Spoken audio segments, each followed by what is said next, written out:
So I made quite a few videos leading up to the release of Deltarune, and though most of them were just general building of hype around the game, there were a few videos in particular where I actually decided to make some predictions about what may happen in the game. So what exactly did I get correct in my pre-Chapter 3 and 4 theories? Well, let me just say, welcome to Epoch, your favorite place for everything indie game related, and let's review how my theories were nearly completely correct. For starters, I think we should go over which videos of mine actually had theories talking about chapters 3 and 4 in them. The first video I ever made, one talking about things you should look forward to in Deltarune chapters 3 and 4, had a couple of things that it talked about, such as certain interactions with some NPCs, certain strange routes, and a bunch of other things that were very non-specific. The second video I made was a full-on theory video about how chapter 3's Dark Fountain was a massive issue, and the possible solutions as to how the chapter might play out. And finally, the last actual theory I made before chapters 3 and 4 was a thing called door theory, one which talked about warp doors, great doors, and how Ralze linked to all of them.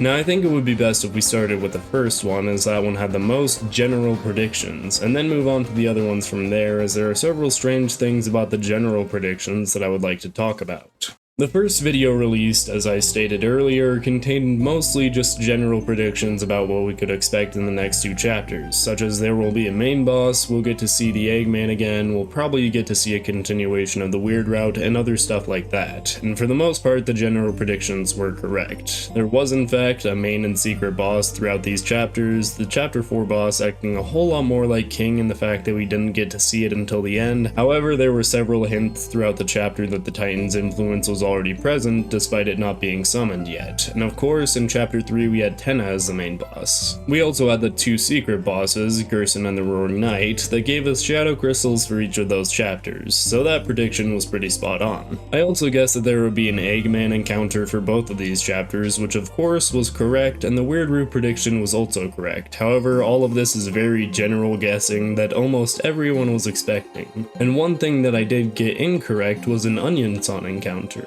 In chapters 1 and 2, we get these special encounters with Onion Son, and in that video I guess the Onion Son would probably also be present. However, that prediction was completely incorrect, as we didn't get to see Onion Son in either new chapter. I also made a prediction that we might see, or at the very least get hints about Papyrus, which ended up being completely wrong as well, as there isn't the faintest truzzle in his house. However, the theory about Kris ripping out their soul was pretty spot on. In fact, I predicted that since Kris ripped out their soul once in chapter 1 and twice in chapter 2, we would see 3 times in chapter 3, and finally in chapter 4, Kris would rip out their soul 4 times, which I was actually correct about. Now you may be wondering, when did Kris ever rip out their soul in chapter 3? They never did. And while you might be right that they never ripped it out, the soul did leave Kris's body in the secret boards of chapter 3, of which there were 3 separate boards. This counts as 3 separate instances where the soul was not controlling Kris, as the sealing of the fountain was never shown on screen, and even if the fountain was sealed on camera, Kris is still under the soul's influence in those scenes. In chapter 4 there are quite a few instances of Kris ripping out their soul, once when inside Noelle's house, again if on the weird route and inhabiting Kris's body while not choosing the options to continue the weird route, a third time if on the weird route and fully completing it, and finally at the end of the chapter the soul is in the cage regardless of what route you're on, totaling 4 separate instances of Kris ripping out their soul throughout this chapter, albeit on separate routes. This prediction was pretty spot on, and the only real case of theorizing throughout that entire video. However, there was another prediction that I made nearly directly after about the secret bosses having the freedom motif in their themes, and although that was true for Gerson, the freedom motif is completely absent throughout the 3rd chapter, appearing instead in the Mike minigames in the 4th, so that was only half correct since the knight was lacking the freedom motif in its battle theme. This video, though mostly just being general predictions of some patterns that we'd seen throughout the first 2 chapters, did have one large prediction about Kris ripping out their soul that was 100% correct, as well as most of the general predictions being correct. However, it is rather strange that the predictions that were a lot more narrowed down in that video ended up being more correct than the ones which were more just interesting things that we'd seen in both chapters 1 and 2, which is kind of surprising. You would think the things that are more general would almost have to be correct, while the actual theories are more likely to be proven false. However, with Toby Fox and Deltarune in particular, it seems like the things that are the most obvious are sometimes the things that will be taken. However, the things that require a slight amount more reading through the lines, though not entirely reading between the lines, have a higher likelihood of being correct, and my next prediction/theory video is an excellent example of that.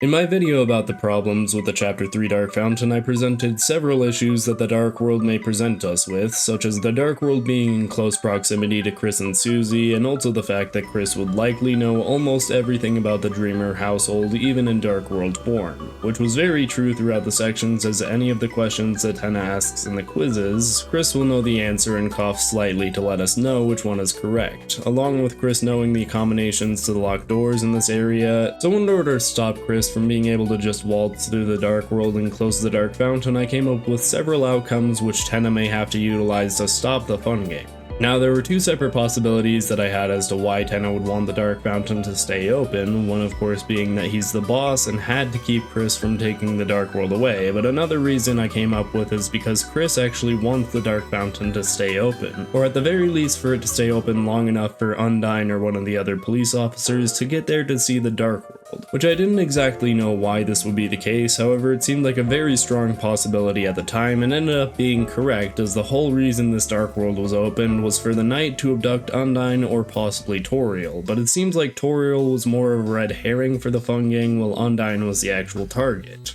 Now this, in and of itself, could have been the theory presented, saying that Tenna wanted to keep the Dark Fountain open to help the Knight, or to help Kris, who's presumably in league with the Knight, or alternatively Tenna just wanted the Dark World to stay open because he was the boss of it and so it had to be that way. But the theory that I came up with about how that was going to happen ended up being a lot more correct than I would have imagined. I came up with 3 different outcomes that might have been possible throughout this Dark World, that being warp outcome theory, barrier theory, and fun theory, as answers to the question of how Tenna was going to stall for time. And as a brief recap, I will cover what each of these theories stated. The first outcome, warp outcome theory, stated that Tenna or the Dark World itself would warp the fun gang to the complete opposite side of the Dark World from the fountain, meaning that as they battled through the Dark World, they would not be close enough to the Dark Fountain to reach it before Tenna's goal had been accomplished. The second outcome that I had come up with was barrier theory, stating that Tenna would put up some sort of protective barrier to keep the Lightners from passing until they completed certain objectives or something along those lines. The final outcome that I came up with was fun theory, a theory which stated that Tenna would keep the fun gang busy through fun and wacky adventures, things that kept the Lightners busy having so much fun that they would forget all about closing the Dark Fountain. Now, if you've been paying attention to all those theories, you might have caught on that all of these ended up being correct at the exact same time. The warp outcome theory occurred because the couch that Susie and Kris wake up on at the start of the chapter most likely walked them very far away from the Dark Fountain,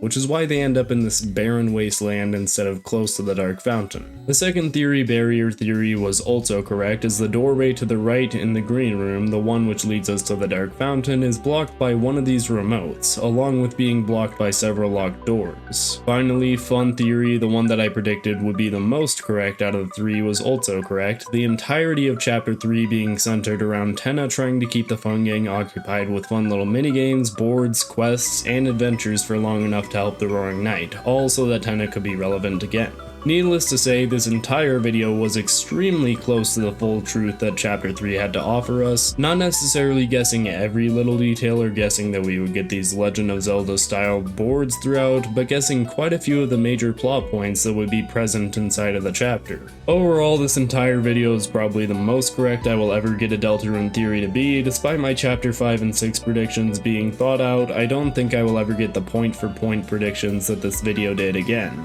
though I may be able to get close. However, despite that video's success at guessing Chapter 3, there's still one more actual theory video that I released pre-Chapters 3 and 4, that being door theory.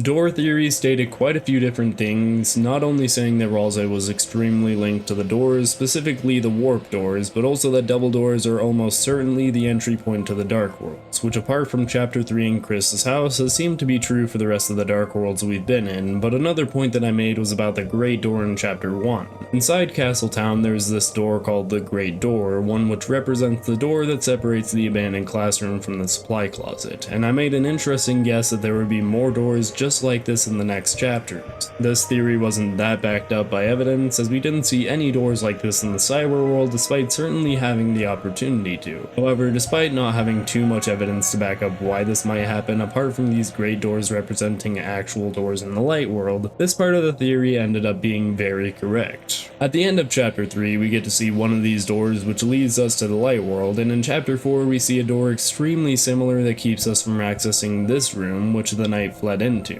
which of course represents this door in the church. Getting part of the theory correct was definitely cool, however the other part of this theory which stated Ralsei used warp doors to travel from Castletown to the Dark Worlds is pretty flimsy. Though not entirely unconfirmed, the theory didn't get any real evidence in chapter 3 or chapter 4, and especially in chapter 4 it seems unlikely that Ralsei could have gotten to the Dark World through a warp door, as they don't make an appearance throughout the chapter. So it seems like that part of the theory is leaning more towards the side of disproved, however we won't know fully until it is revealed how Ralsei travels from Dark World to Dark World. And with that, the answer to the question, did I get anything correct, is a very firm yes. However, I also got quite a few things wrong. Despite my massive success with my theories about chapter 3, there were also several things that just didn't happen. However, I'm pretty happy about the things that I got right, along with having a bit more confidence going into the chapter 5 theories. And considering this is my first and probably last theory review unless I decide to do one after chapter 5 releases, if you're watching this before Deltarune chapter 5 releases, then consider yourself a semi-OG. Considering you made it to this channel before I've even started making content on other indie games besides Deltarune, all of you are part of the original club, as you are supporting the channel just by being here and clicking on the video. And speaking of supporting the channel, I would like to give a special shout out to our channel memberships, as their contributions help make videos just like this while keeping the channel alive. And to those of you who watched all the way to the end, if you want more content just like this, whether it be theories, other indie games, or something else, if you want more indie game content, then I would definitely recommend subscribing to the channel, as I try to have weekly videos covering indie games. With all that being said, this has been Epoch, your favorite place for everything indie game related, and I hope I'll see you all in the next one.